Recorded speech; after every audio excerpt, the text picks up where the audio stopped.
अस्सलाम वालेकुम। आपका सवाल हमारा जवाब इस मौजू के साथ कि बच्चा बहस बहुत करता है और इस बहस में वो हमारे लिए मुश्किल और तकलीफ का बायस बनता है। क्या बच्चों की बहस से खुद को बचाया जा सकता है? जी ज़रूर, बिल्कुल। यहाँ पर हम आपको 9 ऐसे ज़रूरी पॉइंट्स बताएंगे जिन पर अमल करके आप इस बहस को कम या फिर मस्बत बहस में बदल सकते हैं। नंबर 1, पुरस्कून रहें। जब बच्चा बहस करने के मूड में हो तो उस वक्त गुस्सा करने से सूरत हाल मज़ीद ख़राब हो सकती है। लिहाजा गहरी सांस लें, खुद को पुरस्कून करें और गुज़श्ता तजुर्बात की बिना पर अपने आप को पैनिक ना करें।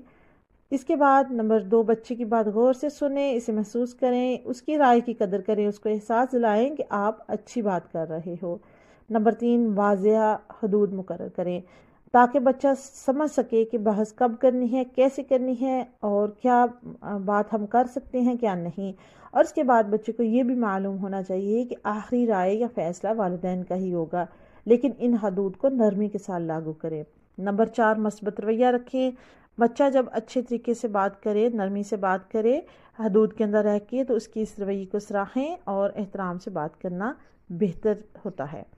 मस्बत रवैये पर तारीफ़ करें। जब बच्चा बगैर बहस किए अपनी बात करता है तो इसकी हौसला अफजाई करें, इसकी तारीफ़ करें ताकि उसको समझ आए कि बगैर बहस किए भी बात करना आसान और मौसर हो सकता है। नंबर 6, बच्चे के लिए मशगूलियत का एहतमाम करें। जब बच्चा बहस करता है तो इस बहस को मुतबादल सरगर्मी में बदल डालें। बच्चे की गुफ्तगू ऐसे मौजू पर ले आएँ जो उसकी पसंदीदा हो, मसलन कोई खेल या कोई सरगर्मी या कोई और दिलचस्प मौजू। नंबर 7, बच्चे की तालीम और रहनुमाई बहुत ज़रूरी है। बच्चे को ये इस बात की रहनुमाई और तालीम ज़रूर दें कि वालिदैन से कैसे नरमी से बात करना होती है और वालिदैन के लिए एहतराम की हदूद क्या हैं। नंबर 8, सब्र और मुस्तकिल मिजाजी बहुत ज़रूरी है। बच्चों की तरबियत बहुत वक्त लेती है, ये एक दिन, हफ्ते या महीने का काम नहीं है। लिहाजा बच्चों का रवैया बेहतर तब ही हो सकता है जब आप मुसलसल इस पर काम करें। नंबर 9, अल्लाह पर भरोसा रखें, दुआ करें, अल्लाह से मदद तलब करें। जब आपको लगे कि आप हौसला हारने लगे हैं, अब आपके लिए बहुत मुश्किल हो रही है, तब अल्लाह ताला आपकी मदद ज़रूर करेंगे। अल्लाह ताला हम सब के बच्चों को हमारे लिए आंखों की ठंडक और दिल का सुकून बनाए।